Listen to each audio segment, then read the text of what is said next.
Hello and good morning everyone, welcome back to big gun प्रशस्ति।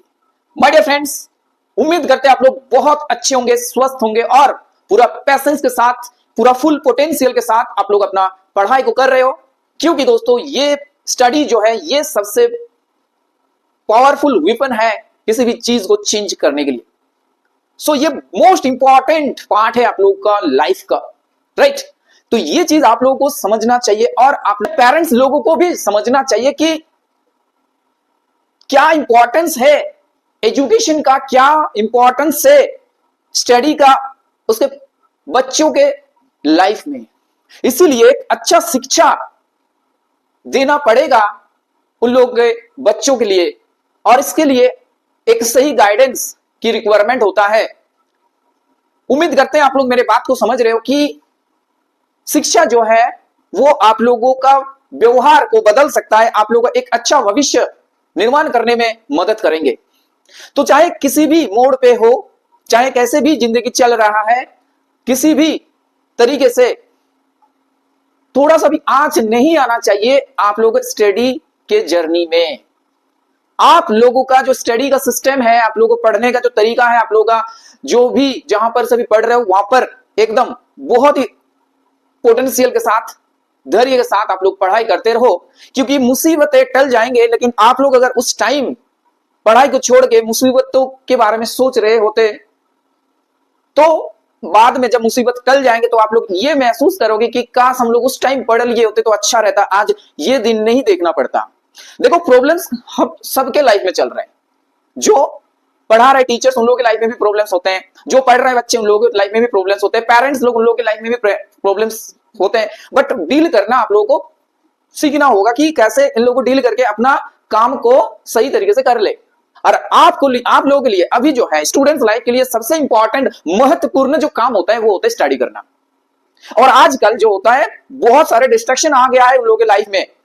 Social media सबसे बड़ा एक डिस्ट्रैक्शन है। हाथ में फोन लेके अगर बैठ रहे हो आप लोग पढ़ने के लिए, मत बैठा करो भाई, नहीं पढ़ पाओगे, लिख के ले लो।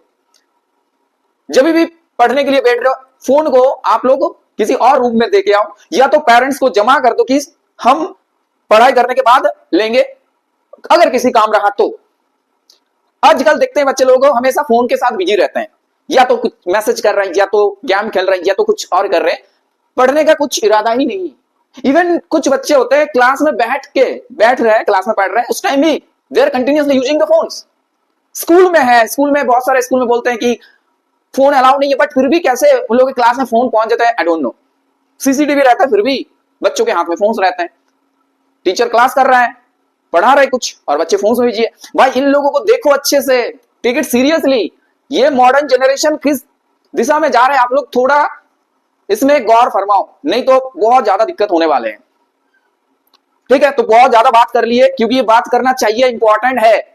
बच्चों का भविष्य का सवाल है ये। अभी अगर नहीं रोकेंगे उन लोगों को, अभी अगर सही दिशा में नहीं ले जाएंगे उन लोगों को, तो उन लोगों का भविष्य बहुत ही दिक्कत भरी हो सकती है, राइट? तो एक सही गाइडेंस आप लोग को प्रोवाइड करने का पूरा कोशिश हम करेंगे। जैसे कि आप लोगों का केमिस्ट्री यूनिट में कोई भी दिक्कत ना हो, पढ़ने का भी जो भी दिक्कत है आप लोगों को होते हैं, आप लोग मैसेज कर सकते हो कि सर ये दिक्कत हो रहा है, आप थोड़ा बता दीजिए कि कैसे फोकस करें, कैसे रूटीन मैनेज करें। तो ये हम कर सकते हैं। अब बताओ, आप लोग बहुत मैच्योर्ड हो गया, क्लास 11 12 में पढ़ रहे हो, आप लोगों को तो इतना चाहिए कि आपके लिए कौन सा बेहतर है, आपके लिए क्या चीज करना चाहिए, अभी क्या इंपॉर्टेंट है सबसे ज्यादा आपके लिए एट दैट पर्टिकुलर मोमेंट, आपके लिए क्या इंपॉर्टेंट है। क्या फोन चलाना इंपॉर्टेंट है या बुक के साथ बैठ के पूरा फोकस के साथ पढ़ना इंपॉर्टेंट है? कॉपी में लिखो which one is more important. एक तरफ लिखो कि आपको क्या पसंद है और एक तरफ लिखो आपको क्या पसंद नहीं है। ये डिस्टिंग्विश करना सीखो, क्या आप लोगों को सेहत के लिए अच्छा है, क्या आप लोगों के भविष्य के लिए अच्छा है। ये नोट डाउन करो और सिलेक्ट करो क्या चीज वाकई आप लोगों के लिए सही है। अगर बहुत ज्यादा प्रॉब्लम्स हो रहा है, you can talk with your parents, वो सबसे अच्छा दोस्त है आप लोगों का, राइट? तो ये चीज है। अगर माइंड आप लोगों का डिस्टर्ब है तो चाहे कितना भी कोशिश करे टीचर, या तो आप लोग भी कोशिश करें, कितना भी कोशिश कर लो पढ़ने का, आप लोगों को नहीं होगा। कि माइंड एक बहुत बेसिक सिस्टम है, आप लोग उसको कंट्रोल में रखना पड़ेगा, तब जाके पूरा डाटा जो है माइंड में सेट हो पाएगा, राइट? तो माइंड को बहुत स्ट्रांग बनाना है, चाहे किसी भी प्रॉब्लम्स हो रहा है, your mind should be strong enough to deal such type of problems. Okay, so guys बात करेंगे आज हम लोग टॉपिक के ऊपर जो क्लास 11 का जो आप लोगों का इक्विलिब्रियम चल रहा था, केमिकल इक्विलिब्रियम, आयोनिक इक्विलिब्रियम वाला यूनिट, तो वहां पर 2 पार्ट हो गया था। अभी जो है आज की इस लेक्चर में हम लोग कंटिन्यू करेंगे पीएच के ऊपर, क्योंकि बहुत सारा छोटा छोटा सेगमेंट है जिसको समझना बहुत इंपॉर्टेंट होता है। तो आज की इस क्लास में हम लोग पीएच के ऊपर बात करेंगे और सॉल्ट हाइड्रोलिसिस के ऊपर बात करेंगे। तो थोड़ा लंबा होने वाला है, पैसेंस जिन लोगों के पास है रुक जाओ, या तो यू कैन स्किप दिस, एकदम नॉर्मल है, राइट। चलो तो हेडिंग लगा लो आयोनिक इक्विलिब्रियम, पीएच के ऊपर हेडिंग लगाओ, पीएच आयोनिक इक्विलिब्रियम का ये सेक्शन है, आयोनिक इक्विलिब्रियम।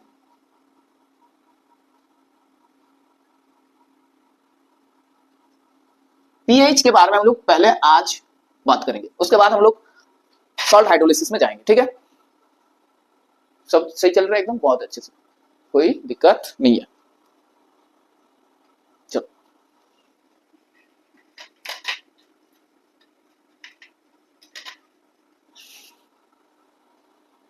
तो देखो, बहुत छोटे से आप लोग या तो 6, 7, 8 से आप पीएच के बारे में तो पढ़ लिए हो।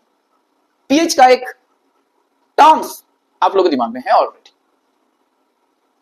कि इसका पीएच इतना होता है, ब्लड का पीएच इतना होता है, एसिड रेन का पीएच इतना होता है, आप लोग पढ़े हो, याद आ रहा है आप लोगों का। लेकिन जब आप लोग क्लास 11 में आ गए तो वो वाला कॉन्सेप्ट के साथ साथ आप लोगों को थोड़ा एडवांस पीएच के ऊपर कॉन्सेप्ट होना बहुत इंपॉर्टेंट है, ये सीखना होगा आप लोग एक्चुअल में पीएच होता क्या है, सब इंपॉर्टेंट, एक तो इसका बैकग्राउंड में क्या चलता है, फिजिकल सिग्निफिकेंस क्या है इसका, ऐसे पीएच होते क्या है, क्या ये कुछ सब्सटेंस है, ये कुछ इसका क्या कुछ केमिकल फार्मूला है, ये तो कैसे इसको एक्सप्रेस करे, राइट। ऐसे किसी भी सॉल्यूशन का बता देते हैं कि पीएच निकालो, तो कैसे निकाल सकते हैं पीएच। तो पीएच को हम लोग एक एक्सप्रेशन से एक क्या करते हैं, एक उसका एक एक्सप्रेशन है, उस एक्सप्रेशन को हम लोग पहले लिखेंगे। तो माय डियर फ्रेंड्स, पीएच होता है आपका, माइनस लिखना है, देखो बहुत ध्यान से सुनो, माइनस लिखना है, उसके बाद लिखना है लॉग। अब ये लॉग कौन सा लॉग है ना, ये 10 बेस का लॉग है, लॉग 10 बेस हो गया। अब थर्ड ब्रैकेट यूज करो और लिखो यहां पर H प्लस की कंसंट्रेशन। क्या समझ में आया आप लोगों को ये चीज कि पीएच बराबर हो गया माइनस लॉग 10 H प्लस की कंसंट्रेशन, ये होता है आपका पीएच। अब बहुत नॉर्मल सा बात है, अगर H प्लस की कंसंट्रेशन जो है आपके पास गिवन है, H प्लस की कंसंट्रेशन आपके पास अगर गिवन है, मान के चलो 0.1 मोलर, ये हम लोग मोलरिटी में लेंगे, तो 0.1 मोलर अगर H प्लस कंसंट्रेशन है तो आप यहां पर पुट करो और पीएच निकाल लो। यानी कि पीएच जो होता है वो H प्लस की मात्रा को बताते हैं कि पर्टिकुलर कोई भी सॉल्यूशन में H प्लस कितने परिमाण में प्रेजेंट है। तो देखो यहां पर अगर हम लोग 0.1 पुट करेंगे तो माइनस हो जाएगा, ये लॉग हो जाएगा यहां पर। तो दोस्तों ये चीज समझ में आ रहा है आप लोगों को, ये 0.1 यहां पर प्लेस करो। अब बहुत बच्चे को यहां पर आके फंस जाएंगे कि सर हाँ आप तो बता दिए कि H प्लस कॉन्सेंट्रेशन है मेरे पास 0.1 और उसको लेके हम लोग यहां पर पुट कर देंगे बस। अब इसको आगे में कैसे डील करेंगे, इसको आगे में डील करना भी आपको सीखना पड़ेगा और वो हम सिखाएंगे आप लोगों को, दिक्कत नहीं होने वाला, चिंता मत करो। तो देखो ये 0.1 जो है ना, तो 0.1 को आप लोग ऐसे लिखो 1/10, ये तो आप लोग लिख ही सकते हो ना, ये लिख ही सकते हो, यहाँ पर कोई भी एकदम रॉकेट साइंस वाली बात नहीं है, तो ये नॉर्मल तरीके से लिख सकते हो। अब आगे बढ़ो और लिखो माइनस लॉग, अब देखो 10 ऐसे है, ऐसे लिख सकते हैं ना, बताओ नहीं लिख सकते क्या हम लोग, हाँ 10 के ऊपर -1 लिखा जाता है कि नहीं जाता, बताओ। ऐसे 1/x क्या होता है, देखो ये 1/x आप लोग मैथ्स में नहीं पढ़े हो क्या, याद आ रहा है, ऐसे रेसिप्रोकल हो जाता है कि नहीं बताओ। 1/x क्या हो जाता है, x टू द पावर -1 होता है कि नहीं होता है, बताओ। समझ में आ रहा है सबको, ठीक है। तो ये हो गया। चलो अब देखो लॉग का एक सिस्टम है, लॉग का एक फार्मूला है जो आप लोगों को अभी बताएंगे कि देखो भाई क्या होता है कि लॉग अगर आपके पास ऐसा है कि मान के चलो ये 10 है और ये आपके पास है कुछ 8 टू द पावर x, ठीक है, तो ये जो पावर में होता है ना वो आगे चला जाता है, समझ में आया, पावर जो होता है वो आगे चला जाता है, यानी कि ये -1 आगे चले जाएंगे और माइनस इंटू माइनस जो होगा वो आपके पास क्या हो जाएंगे फिर +1 लॉग, ये देखो ये 10 है और यहां पर भी 10 है, अगर इस हिसाब से रहेंगे राइट तो क्या हो जाएगा 1 होता है, ये पूरा वैल्यू इसका क्या होता है, लॉग 10 का वैल्यू होता है आपका 1, राइट। जैसे लॉग ए होता था ना, आप लोग पढ़ लिए ये सब 9 में था आई थिंक, तो ये ऐसा होता है लाइक समझ में आया? तो ये पॉजिटिव आ गया, तो पीएच आपका सोल्यूशन का क्या निकला यहां से 1 निकला, राइट। अब देखो ये ना थोड़ा और चेंज करो, थोड़ा और चेंज करेंगे, एक थोड़ा सा आप लोगों को कॉन्सेप्चुअल क्लैरिटी बता रहे हैं। मान के चलो आप H प्लस कॉन्सेंट्रेशन को 10 टाइम्स डाइल्यूट कर दिए। अगर H प्लस कॉन्सेंट्रेशन को 10 टाइम्स डाइल्यूट कर दिए हम लोग, ठीक है, अगर H प्लस कॉन्सेंट्रेशन को 10 टाइम्स डाइल्यूट कर दिए तो क्या होने वाला है बताओ। देखो 10 टाइम्स डाइल्यूट करने के बाद H प्लस क्या 0.1 रहेगा? नहीं, 0.1 बटे में 10 करेंगे, 10 टाइम्स डाइल्यूट कर रहे हैं, डाइल्यूट कर रहे, कॉन्सेंट्रेट करना मतलब होता है 10 से इंटू करते हैं हम लोग, लेकिन डाइल्यूट कर रहे मतलब उसको आपको क्या करना है? डिवाइड करना है। बात समझ में आ रहा है? क्या किए फिर? 10 टाइम्स डाइल्यूट किए, तो डाइल्यूट जब भी सवाल में डाइल्यूट बोला जाएगा आपको डिवाइड करना है, राइट। तो ये क्या हुआ? 0.01 आएगा। देखो अब आप लोग पीएच के एक्सप्रेशन में इसको प्लेस करो, पीएच बराबर हो जाएगा आपका माइनस लॉग, ये क्या हुआ? 0.01। अब देखो 0.01 आप इसको 1/100 लिख सकते हो कि नहीं बताओ? आप इसको लिख सकते हो ना 1/100, बराबर क्या आ जाएंगे ना? माइनस लॉग, देखो 1/100 है मतलब क्या है? 1/10 स्क्वायर। अब उसको अगर ऐसे लिखोगे तो 10⁻² हो जाएगा, तो ये होगा आपका 10 के पावर में -2, और ये 10 तो पहले से यहां पर था। अब देखो ये -2, ध्यान से सुनो, ये -2 जो है ये इधर आ जाएगा पावर में जो है, तो ये फाइनली आपके पास जो आया 2 log 10 of 10, तो पीएच क्या आया? 2 है। तो यहां से क्या नतीजा क्या निकला? देखो यहां से फाइनल कंक्लूजन हम लोग क्या बता सकते हैं कि ये बता सकते हैं सर कि अगर हम एक यूनिट पीएच को चेंज करना चाहते हैं तो 10 टाइम्स डाइल्यूट करना पड़ेगा सॉल्यूशन को। समझ में आया? ये बात को लिख लो, आप लोग दोहरा रहे हैं हम कि if you want to rise the pH by 1 unit, एक यूनिट आप अगर पीएच को इंक्रीज करना चाहते हो, देखो यहां पर पहले पीएच क्या था? 1 था, अब उसको क्या किए? एक यूनिट बढ़ा दिए, मतलब 2 कर दिए, तो आपको 10 टाइम्स डाइल्यूट करना पड़ेगा। बस इस बात को समझ लो, ठीक है। तो increase 1 unit to increase the pH by 1 unit, dilute the solution by 10 times। 10 times आप डाइल्यूट कर दो तो आपका pH एक बढ़ जाएंगे, और 10 टाइम्स अगर आप कॉन्सेंट्रेट बना रहे हो तो क्या हो जाएंगे? pH एक यूनिट घट जाएंगे, ऐसे होता है ना, ठीक है। तो चलो अब pH के बारे में तो हम लोग इतने सारे बात कर लिए। अब माय डियर फ्रेंड्स बात करेंगे हम लोग pOH। क्या सर pH करके एक टर्म है, pOH करके भी क्या एक टर्म है? हाँ, pOH करके भी एक टर्म आता है भाई, ठीक है। तो इसको क्या कैसे लिखते हैं? देखो हम लोग इसको लिखते हैं POH। OH, ये OH का कॉन्सेंट्रेशन के ऊपर डिपेंड करते हैं, ठीक है। देखो तो पूरा एक्सप्रेशन आपका बदल जाएंगे, ये होगा आपका POH समान माइनस लॉग, ये लॉग हो गया, अब नीचे 10 ही रहेंगे यहां पर जैसे था।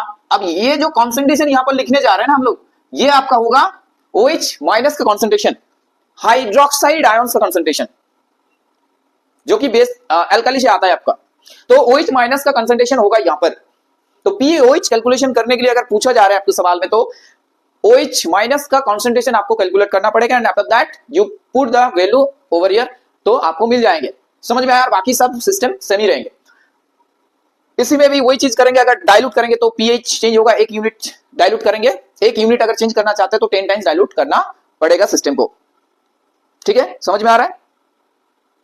अब देखो ये दोनों के बीच में एक रिलेशन होता है, वो रिलेशन आपको पता होना चाहिए, बहुत इंपॉर्टेंट रिलेशन है। अब आप लोग सोचो कि क्या रिलेशन है सर? देखो सोरेनसन ने जो स्केल बताए हैं pH के ऊपर बेस करके, उस स्केल का पूरा लिमिट अगर आप लोग देखोगे तो वहां स्टार्ट होते 0 से लेके 14 तक। ये जो आपका स्केल है ना सोरेनसन द्वारा जो निर्मित जो स्केल है, इस स्केल में आपका जो लिमिट है वो 0 से स्टार्ट होता है और 14 तक जाता है, और बीचों बीच एक पॉइंट रहता है, वो आपका न्यूट्रल पॉइंट, ये 7 होता है। अब ऐसे बात करो कि 7 से अगर अधिक होंगे, ये मान के चलो 8 हो गया, ये 9 हो सकता है, 10 हो सकता है इससे, और इधर आपका 6 होगा, 5 होगा, ऐसे करके घट रहा है। तो अगर 7 से कम होगा तो आपका ये क्या हो जाएंगे? एसिडिक नेचर में आता है। क्या होता है? सॉल्यूशन जो है आपका वो एसिडिक है, और अगर 7 से अधिक हो रहा है, 7 से ज्यादा हो रहा है, तो ये आपका बेसिक नेचर में आएंगे। समझ में आया? तो देखो pH अगर आपके पास लेस देन 7 है तो ये एसिडिक को दर्शाते हैं, और pH अगर ये आपका ग्रेटर देन 7 है तो ये बेसिक सॉल्यूशन का दर्शाते हैं। और अगर एकदम न्यूट्रल तो pH बराबर 7 हो जाएगा आपका, ये आपका न्यूट्रल सॉल्यूशन के लिए है, ये आपका न्यूट्रल है। जैसे पानी का होता है ना न्यूट्रल, तो ये न्यूट्रल को प्रेजेंट करता है pH समान 7। तो ऐसे करके आप लोगों को pH कैलकुलेशन के द्वारा एसिडिक, बेसिक, न्यूट्रल ये एक आइडिया मिल जाएंगे सॉल्यूशन के रेस्पेक्ट में। तो ये पूरा टोटल अगर करेंगे आप लोग तो यहां से एक रिलेशन आ रहा है आपका pH प्लस POH समान 14। ये नोट करके लिख लो, जो भी कुछ लिख रहे बोर्ड में आप लोग नोट करते चलो, ठीक है। तो pH प्लस POH ये क्या हो रहा है, 14 हो रहा है। अब देखो टेम्परेचर के ऊपर डिपेंड करेंगे ये चीज, ठीक है। हम लोग नॉर्मली 25 डिग्री सेंटीग्रेड के ऊपर काम करते हैं। अब देखो ऑसवाल्ड डाइल्यूशन लॉ जो हम लोग बात किए थे वहां पर, तो एक कॉन्सेप्ट वहां पर से आता था कि ये जो H प्लस कॉन्सेंट्रेशन था ये आप लोगों के पास क्या था, अल्फा C करके था कि नहीं बताओ।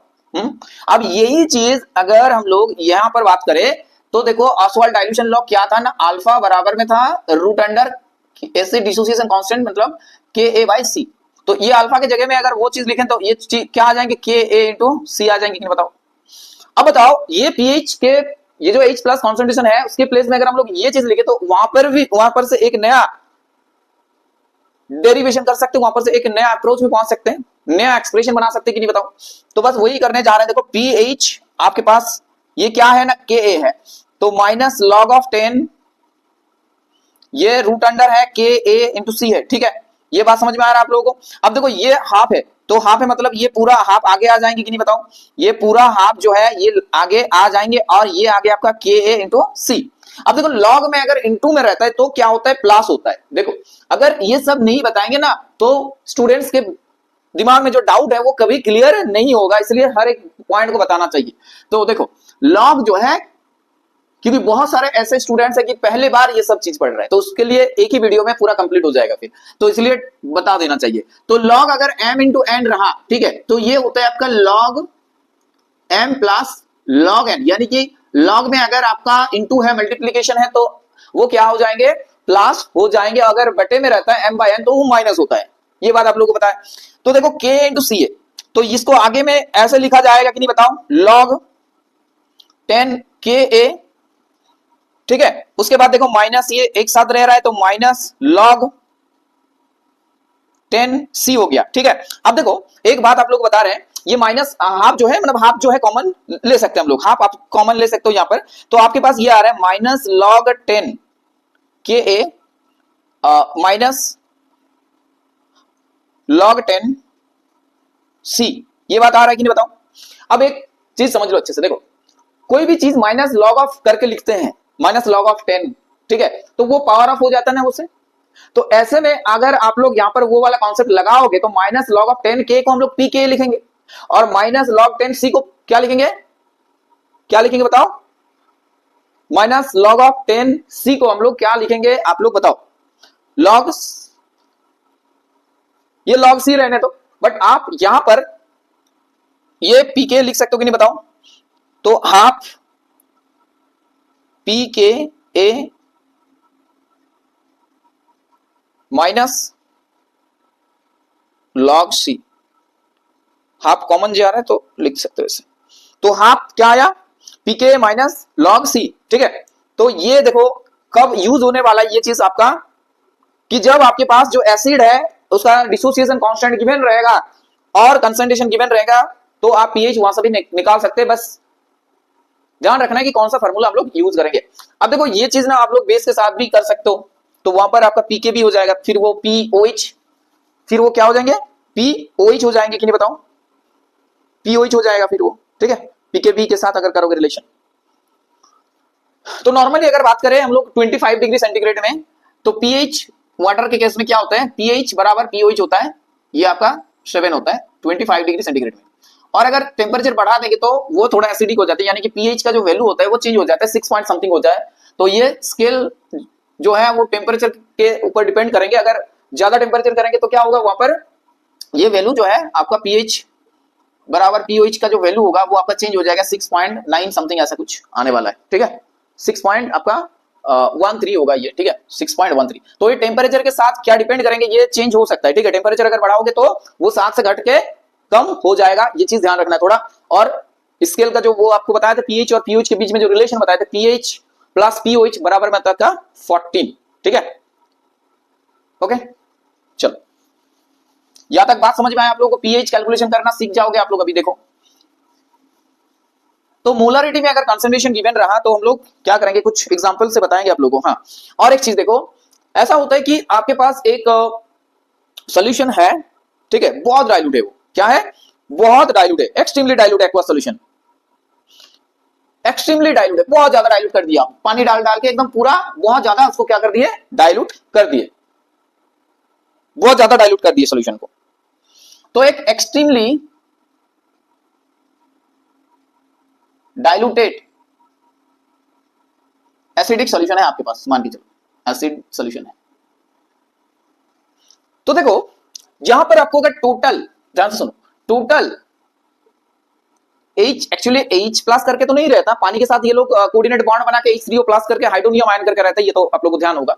तो H3O प्लस ये इसका जो कंसंट्रेशन होगा, ठीक है, टोटल H3O प्लस का कंसंट्रेशन, टोटल H3O प्लस का कंसंट्रेशन जो होगा, ये आपको देखना पड़ेगा कि एसिड से आ रहा है वो भी लेना पड़ेगा, एंड वाटर से जो आ रहा है H3O प्लस कंसंट्रेशन वो भी इंक्लूड करना पड़ेगा। बात समझ में आ रहा है मेरा? क्या बोल रहे हैं कि जो एसिड आयोनाइजेशन से जो H3O प्लस बन रहा है वो प्लस वाटर आयोनाइज होके जो H3O प्लस बन रहा है, दोनों आपको कंसीडर करना पड़ेगा। तो यहां पर H3O प्लस फ्रॉम एसिड ये भी लेना पड़ेगा, फ्रॉम एसिड आयोनाइजेशन कर रहा है उस, ठीक है, वहां से जो H3O प्लस बन रहा है वो भी लेना पड़ेगा, प्लस ये H3O प्लस आपको फ्रॉम वाटर जो आयोनाइज कर रहा है वो वाटर से भी जो आ रहा है H प्लस उसको भी लेना पड़ेगा, एंड आफ्टर दैट पूरा टोटल कैलकुलेशन करेंगे। तो बहुत ज्यादा डाइल्यूट रहा, मान के चलो 10⁻⁸ मोलर HCl, तो उस हिसाब से आप डायरेक्ट नहीं बता सकते कि डायरेक्ट चलो ये कॉन्सेंट्रेशन गिवन है तो वो पुट कर देंगे तो आ जाएंगे वैल्यू, वो नहीं होगा, आपको टोटल H प्लस कंसीडर करना पड़ेगा, इसलिए वैल्यू थोड़ा कम आता है, ठीक है। चलो आप देखो, अगर हम लोग बात करें टोटल एकदम एक्सट्रीमली डाइल्यूटेड बेसिक सॉल्यूशन, एक बेसिक सॉल्यूशन है, तो वहां पर आपका टोटल जो OH माइनस का कंसंट्रेशन आएगा वो क्या होंगे बताओ? वो आपका देखो, वो जो बेस होगा वो तो बेसिक सॉल्यूशन से आएंगे, ठीक है, बेस से आएंगे, और पानी के साथ साथ पानी जो आपका आयोनाइज हो रहा है उससे जो आ रहा है वो भी लेना पड़ेगा, ठीक है। तो OH minus concentration from basic solution, from base, और OH माइनस फ्रॉम वाटर, ये दोनों से लेना पड़ेगा, तब जाके आपको टोटल कंसंट्रेशन मिल जाएंगे OH, एंड आफ्टर दैट आप बना लो pH का कंसंट्रेशन, pH का वो वैल्यू निकाल लो तो हो जाएगा, ठीक है। अब कुछ एग्जांपल से आप लोगों को क्लियर करेंगे कि एक्चुअली में होता क्या चीज है। जैसे आपके पास है 0.05 मोलर HCl, पहले HCl से समझते हैं, एंड आफ्टर दैट हम लोग H2SO4 में आएंगे, ठीक है। तो पहले आपके पास मान के चलो है 0.05 मोलर HCl सॉल्यूशन। अब इसका बताना है आपको H प्लस मतलब pH क्या होगा। देखो, तो पहले आप लोग ये चीज समझ लो कि HCl जो होता है वहां से कितने H प्लस मिलते हैं ना, ये सर मोनो बेसिक एसिड है, यानी कि एक H प्लस मिलेंगे, यानी कि इस सॉल्यूशन में H प्लस का जो कंसंट्रेशन है और H3O प्लस का जो कंसंट्रेशन है वो क्या है ना, 0.05 मोलर है, 0.05 मोलर है। बस आपको कुछ नहीं करना, जस्ट पुट द वैल्यू यार, आप pH बना लो यहां से माइनस लॉग ऑफ 10, 0.05 यहां पुट कर दो तो आपको मिल जाएंगे, ऐसे करके। अगर ये सवाल इस टाइप का आता कि 0.05 मोलर H2SO4 ये सॉल्यूशन आपके पास है और आपको pH कैलकुलेट करना है इस सॉल्यूशन का, तो फिर क्या करेंगे आप लोग? तो पहले देखो, ये जो H2SO4 है, ये आप हर एक H2SO4 जब पूरी आयोनाइज होता है तो 2 H प्लस वहां से प्रोड्यूस होता है। ये बात समझ में आप लोगों को कि सर H2SO4 जब टूटता है तो 2 H प्लस प्रोड्यूस करते हैं, यानी कि यहां पर जो एसिड का जो आपका कंसंट्रेशन है मोलरिटी में उसका डबल हो जाएगा H प्लस का कंसंट्रेशन, यानी कि यहां पर जो है H प्लस यानी कि H3O प्लस का जो कंसंट्रेशन होगा ये आपका डबल हो जाएगा, जो गिवन है आपका सॉल्यूशन में कंसंट्रेशन उसका डबल हो जाएगा, क्योंकि हर एक H2SO4 के पास 2 H+ प्रोड्यूस कर रहे, तो 2 से इंटू हो जाएंगे। अगर 3 होता तो 3 से इंटू करते हैं, तो 2 इंटू क्या हो जाएंगे आपके पास 0.05 मोलर। तो ये आ गया आपका 0.0 क्या होगा 0.1, ठीक है 0.1 आ गया। बस इसी वैल्यू को वहां पर पुट कर दो, पीएच निकाल लो, बहुत इजी तरीके से आप लोग पीएच कैलकुलेट कर लोगे, ठीक है। ये आपके पास तैयार है, 1 आ जाएगा, समझ रहे हो। अब देखो अगर हम लोग बात करें कि इस हिसाब से, ये एक अच्छा कॉन्सेप्ट बता रहे हैं आप लोगों को, ध्यान से सुनो। जब वॉल्यूम और कंसंट्रेशन के बीच में एक रिलेशन फाइंड आउट करने के लिए बोला जाता है, जैसे कि आपके पास मान के चलो है 20 ml 3 normal HCl, 20 ml 3 normal HCl। देखो ये सब ना पता नहीं क्यों स्टूडेंट्स को समझाया नहीं जाता अच्छे से, या तो वो लोग समझना नहीं चाहते, लेकिन बहुत इजी है। आप लोग देखो सुनो, समझ में आ जाएगा आप लोगों को, ठीक है। क्या है 20 ml, ml का मतलब ही नहीं पता, मिलीलीटर। नॉर्मल मतलब नॉर्मलिटी, अब नॉर्मलिटी का पता होना चाहिए ना क्या होता है एक्चुअल में। तो देखो ये नॉर्मलिटी जो होता है, ये होता है आपका number of gram equivalent, number of gram equivalent of solute divided by volume of solution in litre, volume of solution in litre. Litre में आपका सॉल्यूशन है कितना, वॉल्यूम, ओके। तो देखो ये क्या करेंगे हम लोग, ml के साथ अगर ये नॉर्मलिटी को मल्टीप्लाई करेंगे, बहुत ध्यान से सुनो, क्या कर रहे हैं हम लोग, ml के साथ नॉर्मलिटी का मल्टीप्लीकेशन करेंगे, तो साथ साथ हम लोग ये जो न्यूमेरिकल आ रहा है यहां पर, ये भी गुना करेंगे, तो 3 गुना 60 तो हो गया। चलो ये तो सभी कुछ सब कोई लिख देंगे ये कि हाँ ये पर 20 है, ये 3 है, तो 3 गुना 3 इंटू 20 60 होता है। लेकिन ये ml के साथ जब n का मल्टीप्लाई करेंगे तब हाथ ऊपर कर देंगे, भाई मेरे से नहीं होगा, बट अब से हो जाएगा आप लोगों को, ठीक है। अब से आप लोग बना सकते हो इस चीज को। देखो तो क्या होगा, ml है, अब बहुत प्यार से सुनो, ये जो नॉर्मलिटी है इसको हम लोग क्या लिखेंगे, नंबर ऑफ ग्राम इक्विवेलेंट। अब देखो नंबर ऑफ ग्राम इक्विवेलेंट हम लिखे, ओके, तो ml हो गया into number of gram equivalent, gram equivalent divided by litre है, तो लीटर का मतलब क्या होता है आपका 1000 ml लिखेंगे कि नहीं बताओ, क्योंकि एक ही यूनिट में ले जाएंगे तब ना ये चीज काटेंगे दोनों, ठीक है। तो ये 1000 नीचे है, तो 1000 नीचे मतलब 10⁻³ होगा, ऊपर 10⁻³ नंबर ऑफ ग्राम इक्विवेलेंट, इतना ग्राम इक्विवेलेंट होगा कि नहीं बताओ। ये बात समझ में आ रहा है आप लोगों को।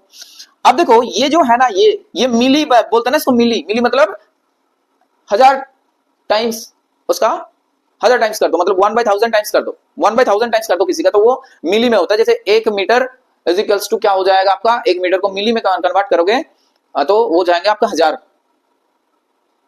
होगा कि नहीं, 1000 मिली लीटर। 1 लीटर को अगर कन्वर्ट करोगे तो वो 1000 टाइम्स हो जाएगा। ये तो आप 1 मिलीलीटर को लीटर में कन्वर्ट करेंगे तो वो क्या हो जाएंगे, आपको 1000 से डिवाइड करना पड़ेगा, जैसे किलोमीटर मीटर का केस होता है वैसे ही।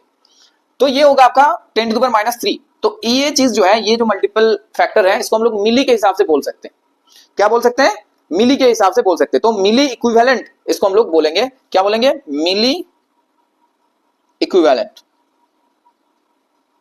क्या समझ में आया आप लोगों को ये चीज कि मिली कैसे आ रहा है, कि ये फैक्टर यहां से आ रहा है इसी वजह से,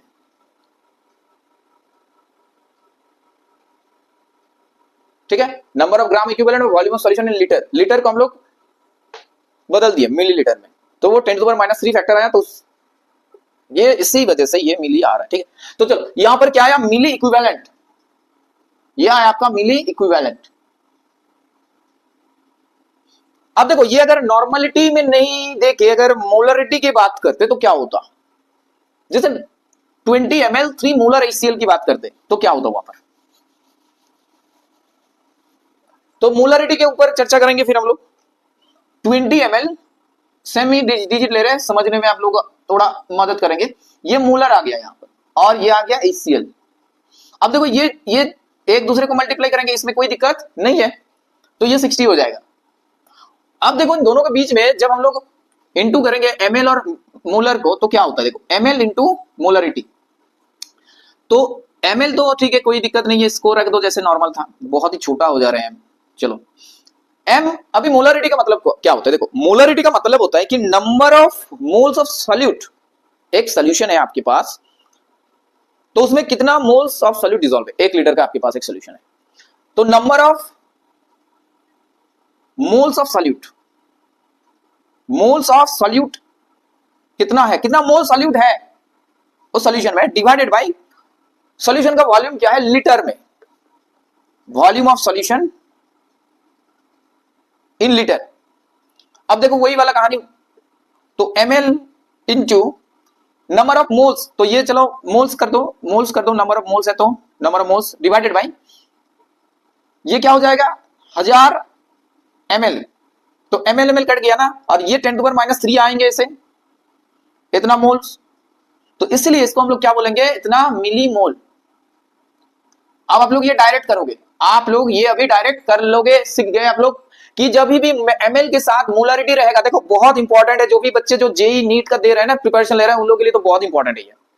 और मेरा हर एक वीडियो यही कोशिश रहता है कि बोर्ड के साथ साथ आप लोग क्लास 11 का जो फाइनल एग्जाम होता है उसके साथ साथ पैरेलली जो जेई का जो रिक्वायरमेंट होता है, नीट का रिक्वायरमेंट है, तो वो भी फुलफिल हो जाए, इसलिए बहुत ही बेसिक से बताते हैं, और इसीलिए मेरा वीडियो लंबा होता है, 4-5 मिनट का नहीं होता बाकी औरों की तरह।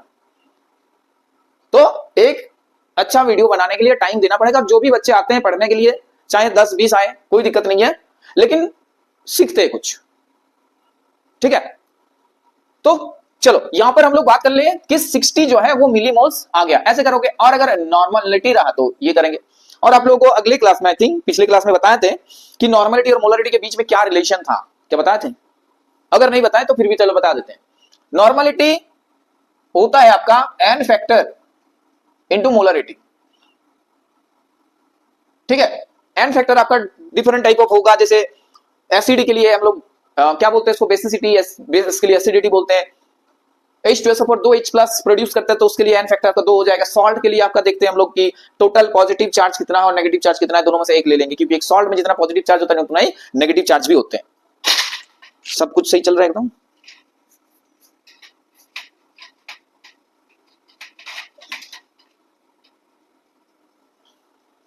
हाँ एकदम बढ़िया, कोई दिक्कत नहीं है। ओके, तो नेक्स्ट हम लोग आगे बढ़ेंगे, और सॉल्ट हाइड्रोलिसिस से पहले हम लोग कॉमन आयन इफेक्ट आप लोगों को बताएंगे। फिर नेक्स्ट क्लास में हम लोग सॉल्ट हाइड्रोलिसिस बताएंगे, ठीक है, क्योंकि सारा कुछ बताने के लिए टाइम चाहिए, और 1 घंटा के ऊपर अगर वीडियो हो जाएगा तो वो दिक्कत है, उतना टाइम देके देखना भी उतना धैर्य नहीं है आप लोगों के पास। तो कॉमन आयन इफेक्ट समझते हैं, ठीक है। तो कॉमन आयन इफेक्ट, बात ये जो वर्ड है ना, ये कॉमन आयन, यही बता रहे हैं कि कॉमन आयन होता क्या है। आयन भाई कॉमन रहेंगे, और क्या, कुछ आयन्स आपका कॉमन रहेंगे, और वो कॉमन रहने से क्या दिक्कत हो रहा है सॉल्यूशन उस पूरा सिस्टम में। यहां पर जैसे कि हम लोग इलेक्ट्रोलाइट्स की बात कर रहे हैं, तो क्या इलेक्ट्रोलाइट्स क्या करते हैं, डिसोसिएट करते हैं, आयोनाइज करते हैं। तो अल्टीमेट अगर हम लोग देखें कि ये कॉमन आयन का इफेक्ट क्या, कैसे उन लोग आयोनाइजेशन के ऊपर आ रहा है, क्या इंपैक्ट आ रहा है उसका आयोनाइजेशन के ऊपर, वही चीज समझना है यहां पर। जैसे मान के चलो एक वीक इलेक्ट्रोलाइट से आपके पास एसिड, क्या है, एसिडिक एसिड। तो एसिडिक एसिड लिखो आप लोग, एसिडिक एसिड है CH3 COOH, ये आपका एक वीक एसिड है। ये क्या हुआ कि डिसोसिएट किया, मान के चलो कुछ नॉर्मल तरीके से टूटेंगे ये लोग,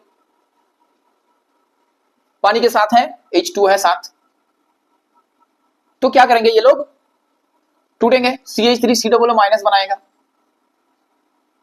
एक्वस, और क्या बनाएगा OH माइनस, क्या बनाएंगे H3O प्लस, ठीक है, क्योंकि H प्लस H2 लेते हैं, H3O प्लस, ये बना CH3 COO माइनस, और क्या बना H3O प्लस।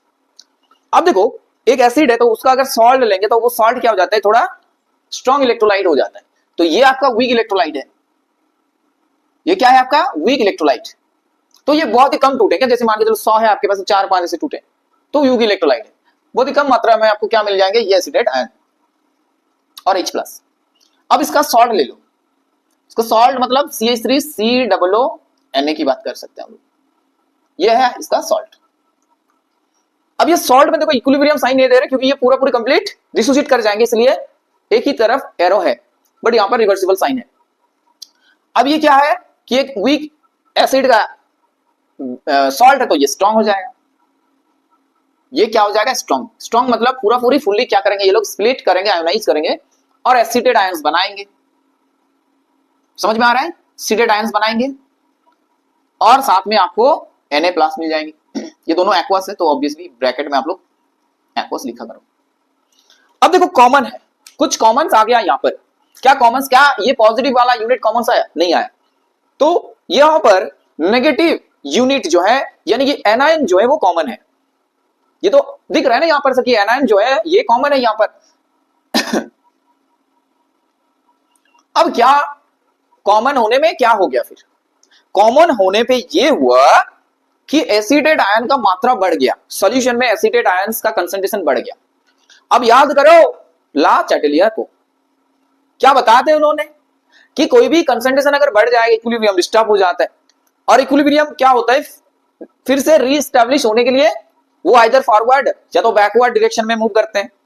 जब हम लोग कंसंट्रेशन, टेम्परेचर, प्रेशर, मोल्स ये सारे के सारे चीज करते हैं तो इक्विलिब्रियम डिस्टर्ब होता है और फिर से इक्विलिब्रियम रीएस्टैब्लिश होता है, आइदर फॉरवर्ड और बैकवर्ड में चले जाओ आप।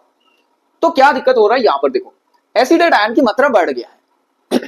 तो क्या होना चाहिए यहां पर, एसिडेट आयन का मात्रा को कम करना होगा। तो क्या ये तो कैसे कम हो जाएंगे, फिर कम होने का एक ही तरीका है कि एसिडेट आयन जो है वो फिर से H+ के साथ कंबाइन होके अनडिसोसिएटेड एसिडिक एसिड मॉलिक्यूल बना ले। इसका मतलब कि जितने भी CH3COO- बना था वो फिर से बैक में जा रहा है, यानी कि डिसोसिएशन जो है वो वीक एसिड का उससे घट रहा है। समझ में आप लोगों को, क्योंकि तरीका तो एक ही है, एसिडिक एसिड में बदल लो, ठीक है। एसिडेट आयन H+ के साथ कंबाइन होके वो फिर से एसिटिक एसिड में बदल जाएंगे, यानी कि रिएक्शन जो है बैकवर्ड डायरेक्शन में चलेंगे। रिएक्शन जो है ये वाला रिएक्शन ये क्या करेंगे, मूव्स टू बैकवर्ड। बैकवर्ड में क्या करेंगे, ये मूव करेंगे, ठीक है, मूव्स टू बैकवर्ड डायरेक्शन। तो आयोनाइजेशन ऑफ जो एसिडिक एसिड था वो घट गया, ionization of acidic acid decreases.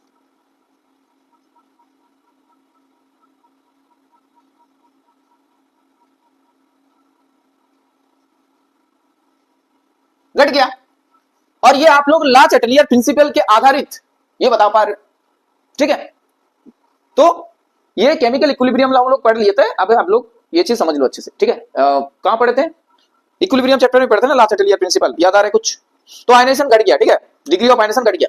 अब हम लोग एक बेस वाला कहानी करेंगे, उसके बाद चैप्टर्स को मतलब क्लास फाइंड करेंगे आज। तो बेस ले लो एक, चलो बेस को याद करो। एमोनिया है मान के चलो आपके पास, एमोनिया है, एमोनिया पानी के साथ रिएक्ट करेंगे और क्या कुछ बनाएंगे, देखो एमोनिया फार्मूला होता है NH3।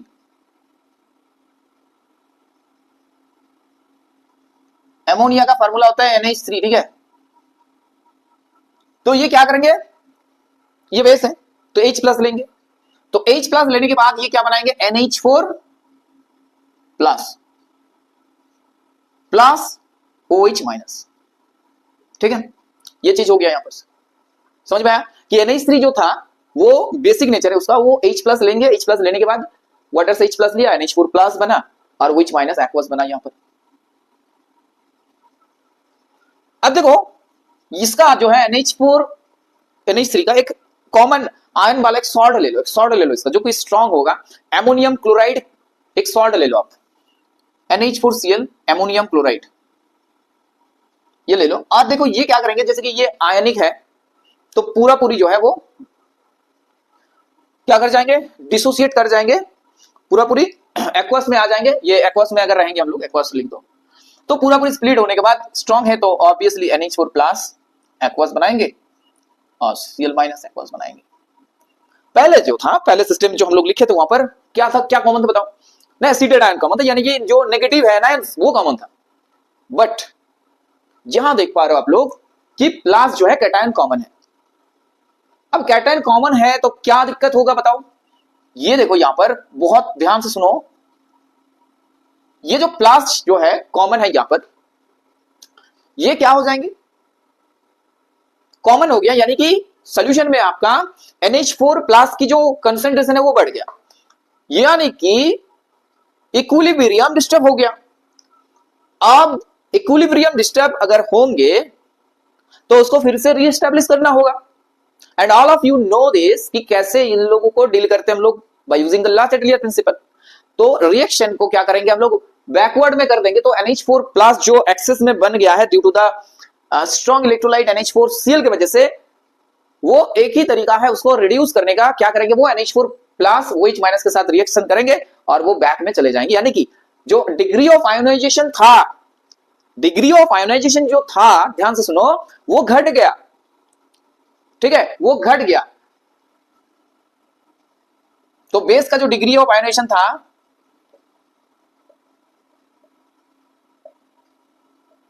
वो डिक्रीजेस। क्या सभी साथी को ये सब समझ में आ रहे हैं? क्या सभी प्यारे साथियों को ये सारे के सारे चीज समझ में आ रहे हैं? तो भाई एक बार दिल से लाइक कर दो आप लोग। तो बेस जो है, बेस का डिग्री ऑफ आयोनाइजेशन कम गया, घट गया। ठीक है, बैकवर्ड की तरफ मूव करेंगे रिएक्शन। बैकवर्ड डायरेक्शन में क्या करेंगे? रिएक्शन मूव करेंगे, इक्विलिब्रियम मूव करे जाएंगे, इस साइड ज्यादा हो जाएंगे फिर। ठीक है, ये सब ऐसे होंगे। तो degree of ionisation of NH3 घट जाएगा, यानी कि OH माइनस का जो है कंसंट्रेशन ये भी कम हो जाएगा। सो उम्मीद करते हैं all of my dear friends आपको ये चीज समझ में आ गया है। बताओ कोई दिक्कत, कोई परेशानी? कॉमन आयन इफेक्ट रिलेटेड कोई भी इश्यू अगर रहा तो कमेंट कर सकते हो आप लोग कि सर ये कॉमन आयन इफेक्ट नहीं समझ में आया, सर ये पीएच नहीं समझ में आया, सर ये पीओएच नहीं समझ में आया। देखो आप लोग को अपना परेशानी बताना पड़ेगा, तब ना जाके सॉल्व होगा वो। अगर आप लोग वीडियो को नहीं देख रहे हो, स्किप करके चले जा रहे हो, क्या हो रहा है यहाँ पर, एक आदमी आके एक व्हाइट बोर्ड में अभी भी पढ़ा रहा है, जो कि डिजिटल का दुनिया है लेकिन फिर भी व्हाइट बोर्ड में पढ़ा रहा है, क्या रहेंगे यहाँ पर? कुछ नहीं रहेंगे, फालतू में बकवास करते हैं। ऐसा अगर सोच के दिमाग में चल रहे हो तो भाई गलत सोच है आप लोगों का। ठीक है, अभी भी जो है जितने भी क्लास अपलोडेड हुए हर एक क्लास को आप लोग विजिट कर सकते हो। वहां पर ऐसा भी एक भी क्लास नहीं रहेगा जहां पर फालतू की बकवास किए हैं। स्टूडेंट्स का टाइम बर्बाद हो रहा है इस क्लास को देख के।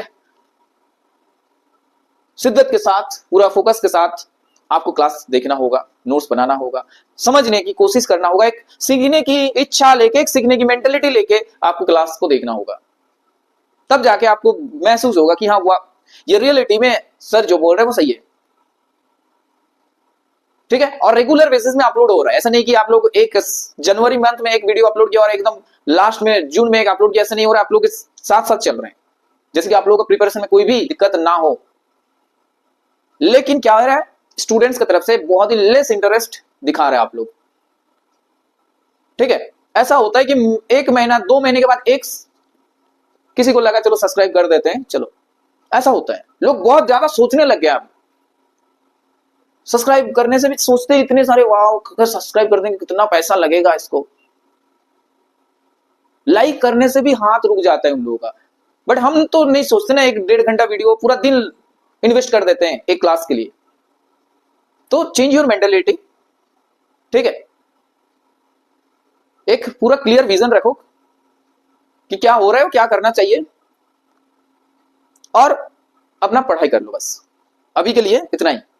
सो माय डियर फ्रेंड्स, मिलते हैं नेक्स्ट क्लास में। उस क्लास में हम लोग सॉल्ट हाइड्रोलिसिस के ऊपर बात करेंगे और देखेंगे क्या कुछ पॉइंट्स है इंपॉर्टेंट, क्या कुछ आप लोगों के दिमाग में रखना चाहिए, क्या कुछ समझाने के लिए है। सो उम्मीद करते हैं आप लोगों को ये सारी चीज समझ में आए। So thanks for watching, bye everyone, take care, good bye.